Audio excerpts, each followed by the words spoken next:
What's happening, y'all guys, man? It's Nas Lee 27 back in the building with another video for y'all, boys. And it's week 3 takeaways for this past week. And I ain't gonna lie, this week it was somewhat disappointing from the football games, but like it was some good games and good moments to like highlight. So like it's something to talk about for real. But if you like this type of video, man, like, comment, subscribe for more videos like this, man. It's definitely great to be appreciated from y'all. And without further ado, bro, let's get to some of the takeaways I got from week 3. Our first thing we're gonna start off with is the Dolphins beating the Buffalo Bills finally.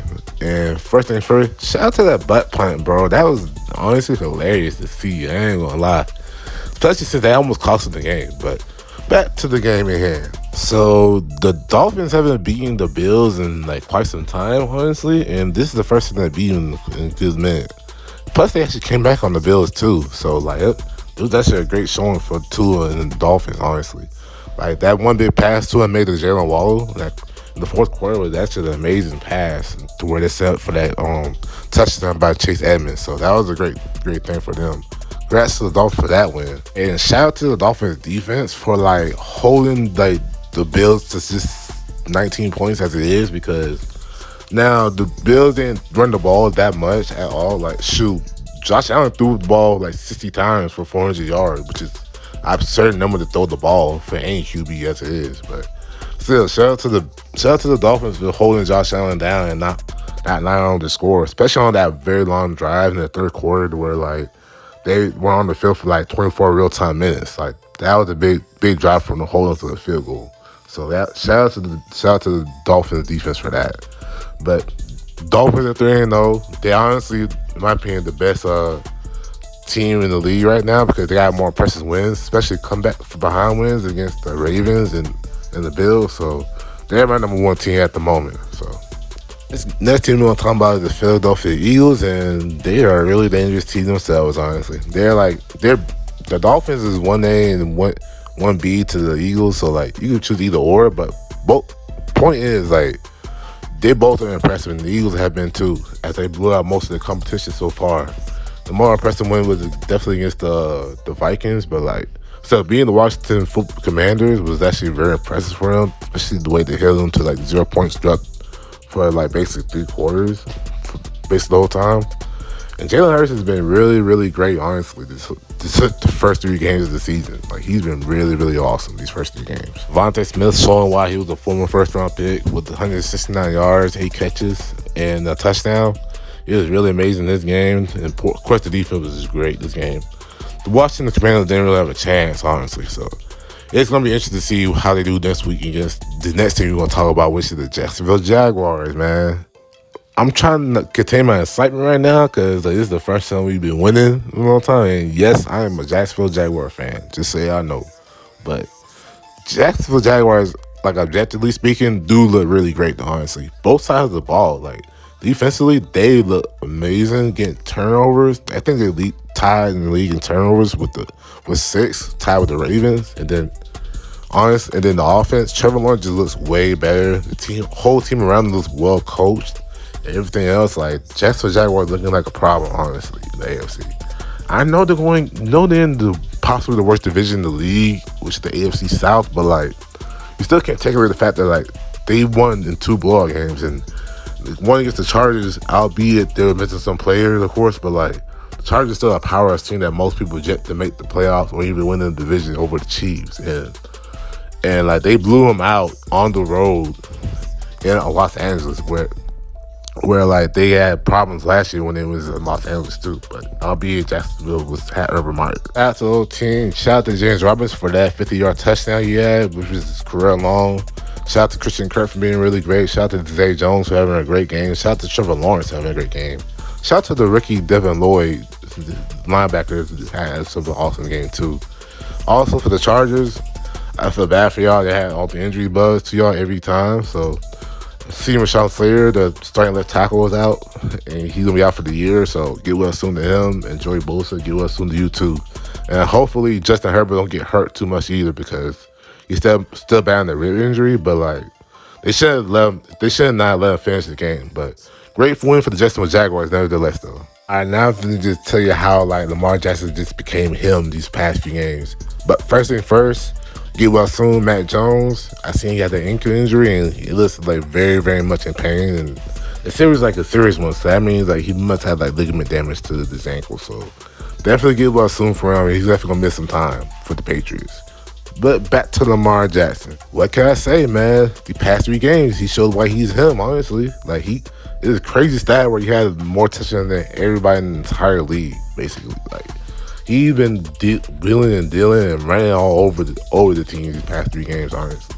I know the Miami game was in a loss, but that wasn't even his fault, honestly. That was the defense fault for allowing that comeback to happen. But Lamar Jackson, though, against the Patriots, had himself a Jackson 5, bro. 5 total touchdowns, 4 passing TDs, and 1 rushing touchdown. And he's honestly, I chose to be MVP, bro. You can look at the video back when I had that Season of Warriors video. It's on there, but I had Lamar Jackson an MVP. And he's showing why he's the MVP right now this season early on. Like, if he keeps this up, honestly, bro, like, he's definitely gonna raise that paycheck for like what he's gonna get. Like, he might even end up with $300 million guaranteed if he keeps this up, honestly. As for the Patriots side of things, it's gonna be tough and them having Matt Jones for the next couple of weeks, but I don't usually bet against Bill Belichick, especially with him having a defense where he can shut down like the best part of your team and like still win games like that. So I'm not betting against them, but it's not looking good for the Patriots though. Like, they actually might miss the playoffs again this year. So, but the point is though, Lamar Jackson proving why he's one of the best QBs in the league. And he's him. And he should get paid. So I'm happy for him, and great win for the Ravens. All right, so let's go with the biggest upset of the day, and we're gonna do Colts and Chiefs. And Colts honestly has a surprising victory over the Chiefs, and the Chiefs haven't beat the Colts in the regular season since 2016. So, like, that's something that you want to monitor right there. But surprisingly, the Chiefs didn't, like, capitalize. And it's mostly because of the special teams, because early on, the Chiefs had a muff punt, which gave the Colts, like, a big red zone advantage, which they ended up scoring a touchdown off of. And then, of course, the kicker ended up missing 2 field goals, especially one late to where they could put him up, like, up there for the lead, more points, stuff like that. Then also, Travis Kelce dropped a crucial passing touchdown catch that could have gave him a touchdown instead of a field goal. I think that turned out a missed field goal too. But it really showed that, like, they missed Turkey Hill for this game for sure, because the Colts actually are in a new defense with Gus Bradley, and Gus Bradley is known for running a single high safety.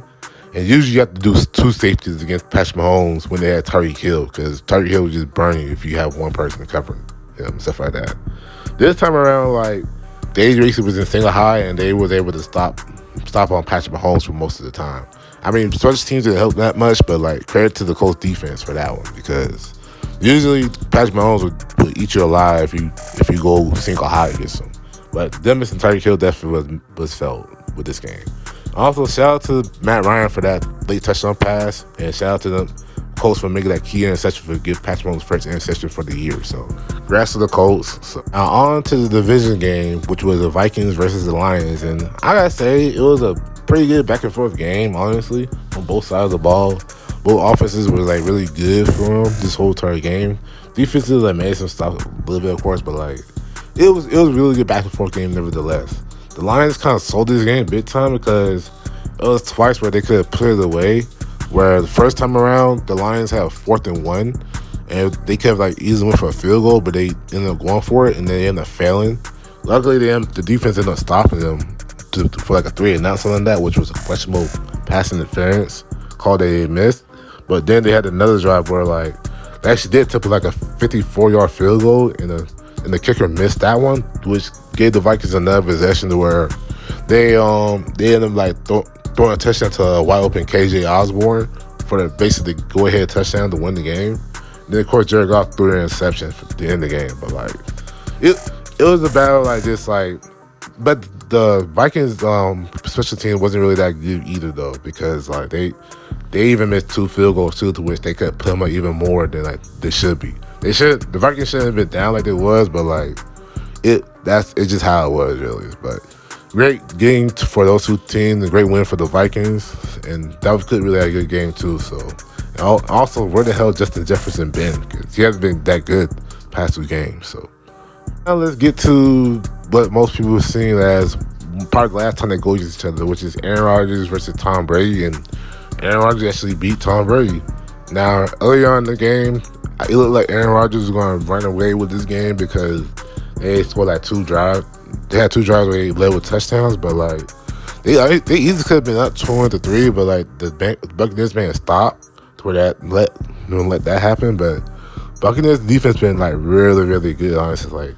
Like they really basically just been really great this whole entire time this year. And for them, the Buccaneers to even be in the game like they was, especially with Tom Brady not having like the linemen and the wide receivers, because he didn't have Mike Evans, Chris Godwin, or Julio Jones this game. And Russell Gage basically led the way, which shout out to him for that touchdown he had. But the fact they're in the game was just great, especially for the Packers to like hold them down to like 12 points for like what they had.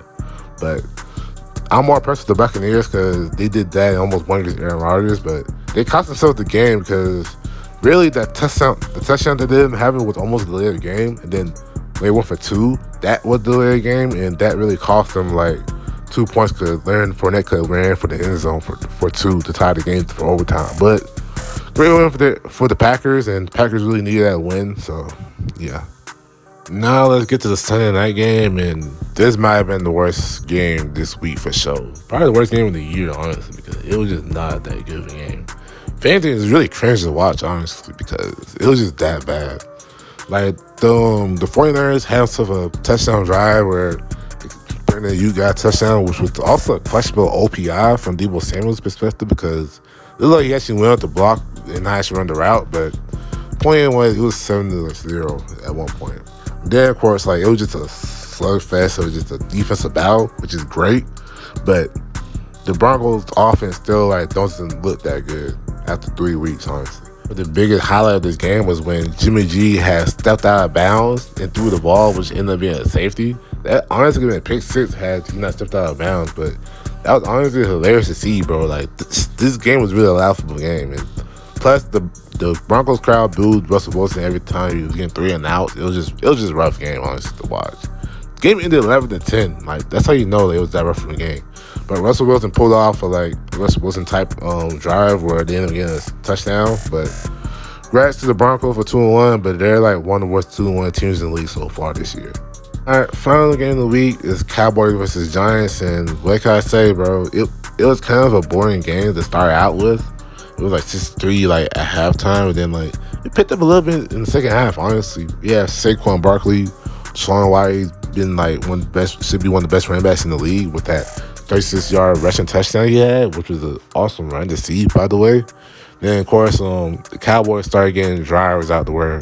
They ended up getting the touchdowns, and then this one-hand touchdown by CeeDee Lamb. Shout out to him for that one. Like that was an amazing catch for him. I think that was a go-ahead touchdown that put him in the lead for good for sure. Like, that was a great touchdown by him. So the biggest story coming out of this game is the Cowboys defense is legit, bro. They're legit.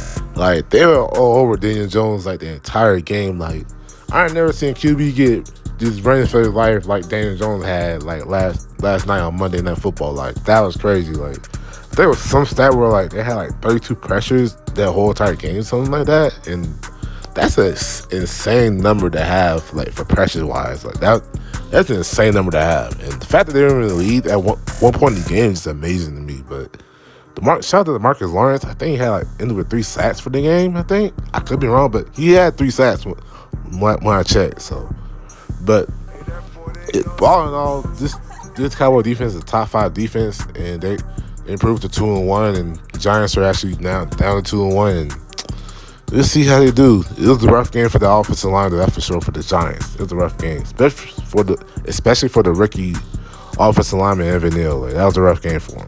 Now, that's all I got for like the actual takeaways from this week. I ain't talking about all the games, but like shout out to the Tennessee Titans and the Carolina Panthers for getting their first wins of the season.